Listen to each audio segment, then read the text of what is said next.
I would dress up like a dude. No makeup and fingernails and jewelry, all that would come off. Black shoes, black socks, black pants, black shirt, black coat, and a beanie. A red flag up under the beanie. And just put my work in. Boom, boom, boom, boom, boom. I've been a soldier since day one. You gon' get let bleed. If we gotta pick up something to knock your out, this is Compton. Females, it's like, they ain't no different. They got guns, they sell dope, you know. Sylvia Nunn once said her father told her, "When I'm done with you, you'll be able to fight your own fight." And that's exactly how her life played out. So when the Crips made the fatal mistake of taking someone she loved, she snapped. If you shot my brother, I could kill your mother. If you shot my sister, I could kill your mom and your daddy. If you shot my nephew or my niece, I could kill your whole family. Stepping fully into her street alias, Rambo, she turned every weapon she had into strategy. She used her gender to her advantage, flipped the Crips' own colors against them, numbed her emotions with drugs, and went after them one by one. She became a walking nightmare. Let's dive in. The Boxer's Daughter. Sylvia's story really starts back in 1962, and unlike a lot of the gang leaders people talk about today, she didn't grow up in some broken, chaotic home. The Nunn family was actually doing pretty well. They were a stable, two-parent, middle-class black family who moved to the east side of Compton, chasing their version of the American dream. They had structure, they had money, and Sylvia lived comfortably enough that she got a brand new car every single year. For a long time, it looked like her life was going to go in the complete opposite direction of where it eventually ended up. My mother and father worked hard to make sure that we had everything. We were a high-class, upper black family. I had a new car every year. Her father, Willie Nunn, was the anchor of the house.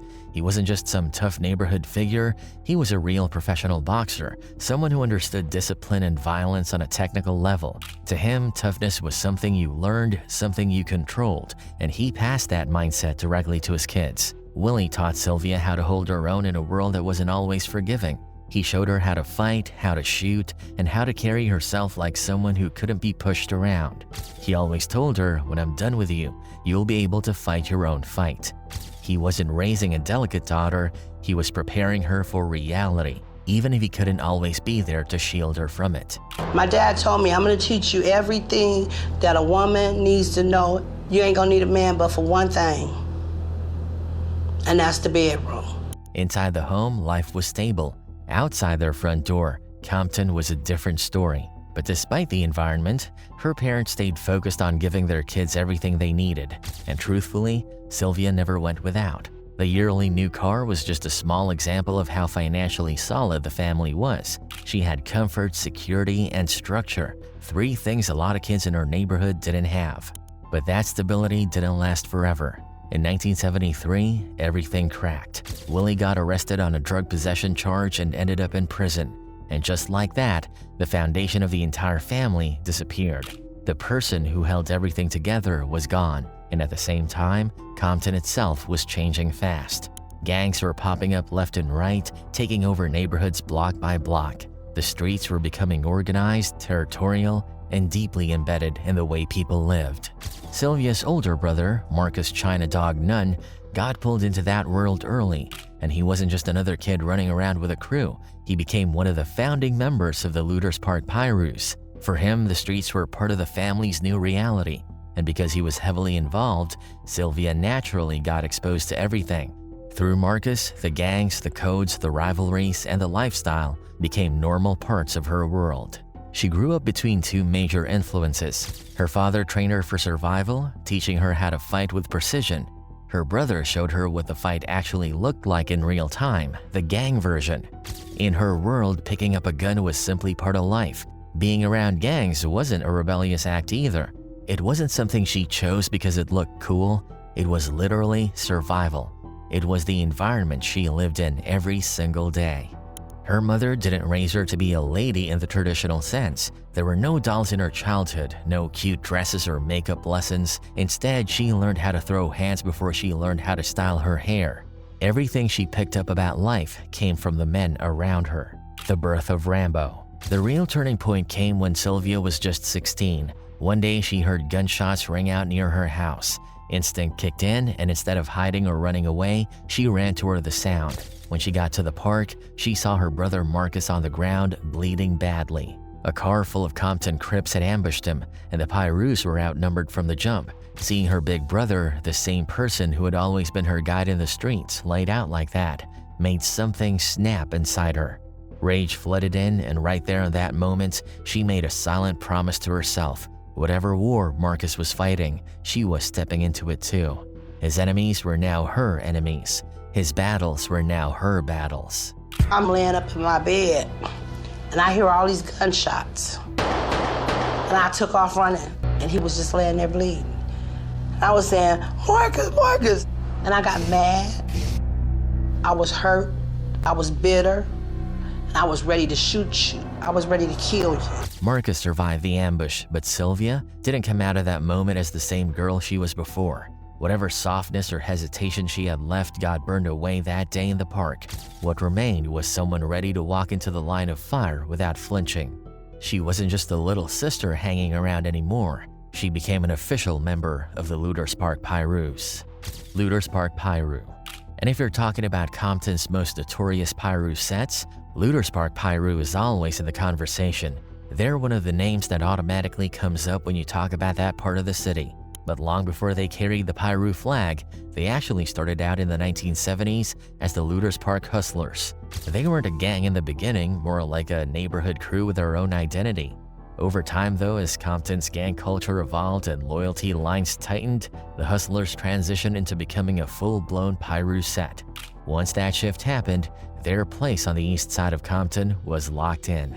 Their name comes straight from the heart of their territory, Lueders Park.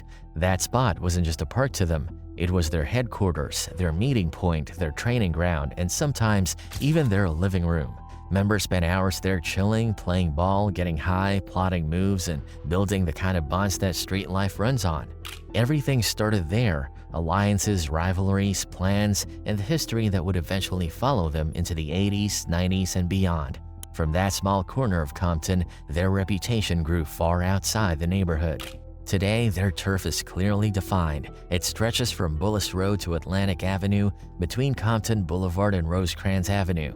That chunk of land is theirs, but they're surrounded by other well-known sets, which means tension is always nearby.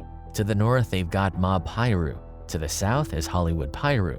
To the west sits Elm Street Piru, and to the east is Lime Hood Piru. It's a tight space, boxed in on all sides, and everyone around them has their own history, their own allegiances, and their own enemies. It creates a neighborhood map where one wrong step can put you right in the line of fire. And Lueders Park Pirus always had a long list of enemies themselves. A lot of Crip sets didn't get along with them, and the same goes for multiple Sureño gangs. Now, anyone who knows the West Coast rap scene from the 1990s knows the name Suge Knight. The founder of Death Row Records wasn't just a music executive, he had deep street ties, especially with Mob Piru. Because of those connections, the Lueders Park Piru ended up closely linked to Death Row too. Although Suge wasn't Mob Piru before, once he came in with all the money, he essentially became a leader of Mob Piru. Their members were hired as security for the label at its peak, when gangster rap was at the center of the culture. Back then, the line between street politics and music industry didn't exist. Rappers stood next to active gang members, sets had influence inside record labels, and beefs in the streets spilled directly into the rap world. Everything boiled over after Tupac Shakur was shot in Las Vegas on September 7, 1996. His death didn't just shake the music industry, it sent shockwaves through Compton. The Mob Piru and the Southside Compton Crips were already beefing, but after Tupac died, the war exploded. Bodies dropped, retaliation became constant, and Compton turned into a full-blown battleground. Lueders Park Piru sided with Mob Piru during that conflict, which only pulled them deeper into the violence. But here's where it gets twisted. Even though Lueders Park and Mob Piru rode together during that period, the alliance didn't last. Over time, internal disagreements, betrayals, and murders linked to the death row era pushed the two sets apart. They tried to squash the issues and call a truce, but it never really stuck. Eventually, they ended up on opposite sides again, proving that in gang politics, alliances can be temporary, but bad blood tends to last forever. Still, Lueders Park Piru wasn't short on allies. Over the years, they built strong connections with several other Blood and Piru sets like Elm Street Piru, Lime Hood Piru, Hollywood Piru, and Cross Atlantic Piru. Surprisingly, they also had alliances with multiple Crip sets: Santana Block Compton Crips, Dusty Hood Compton Crips, and the Neighborhood Compton Crips. Even though the city was divided by colors, certain sets found common ground based on shared enemies, shared territory, or old-school respect. And then there were their beefs with the Sureños.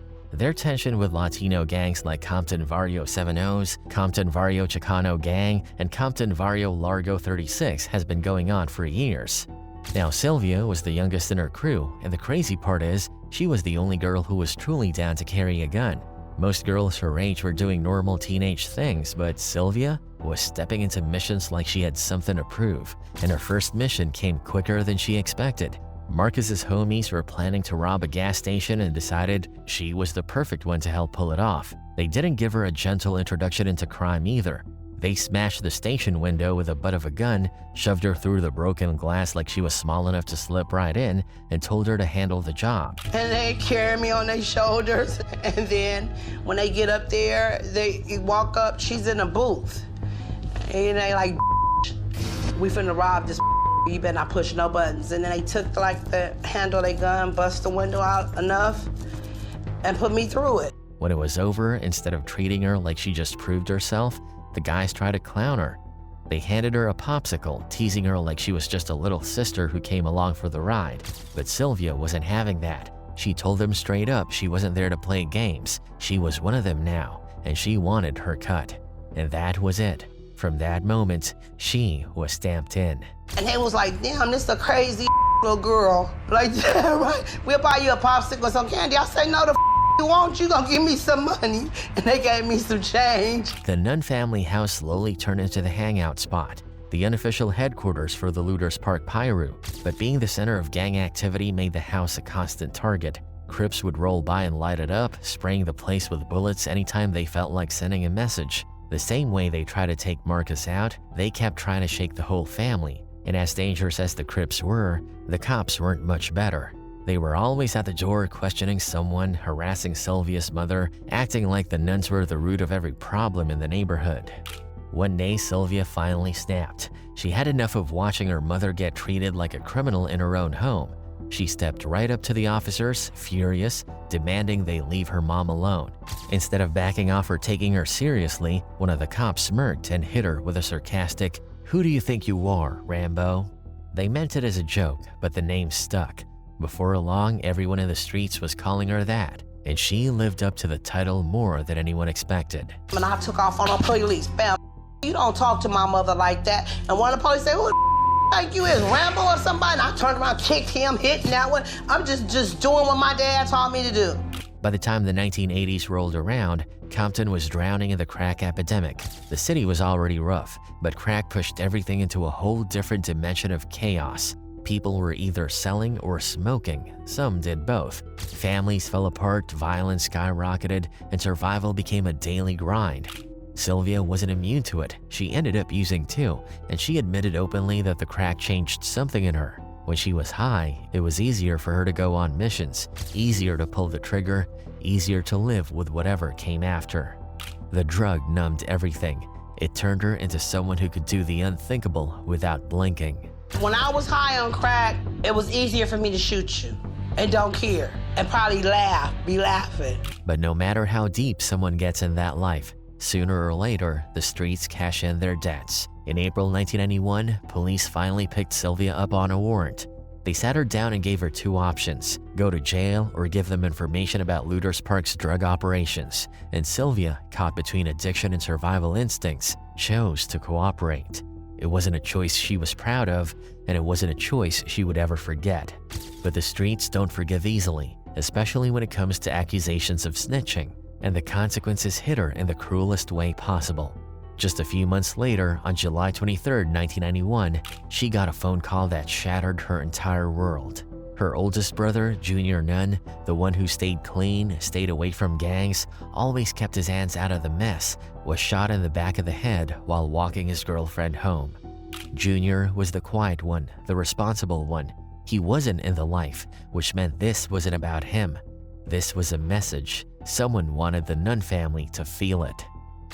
The Revenge Campaign. That night was the moment Sylvia fully transformed into Rambo. She strapped herself up in men's clothes, tucked a gun into her waistband, and walked straight into Crip territory like she had nothing left to lose. She'd blend in with the crowd, chill on the block, listen to the whispers, and wait for her name to float her way. And once she knew who was responsible, she didn't think twice. She'd march right up to their door, put a bullet in their head, and vanish into the night, one by one. Rode around through the neighborhood asking questions, trying to find out what we could find out. And the names that did pop up, each and every one of them are dead today.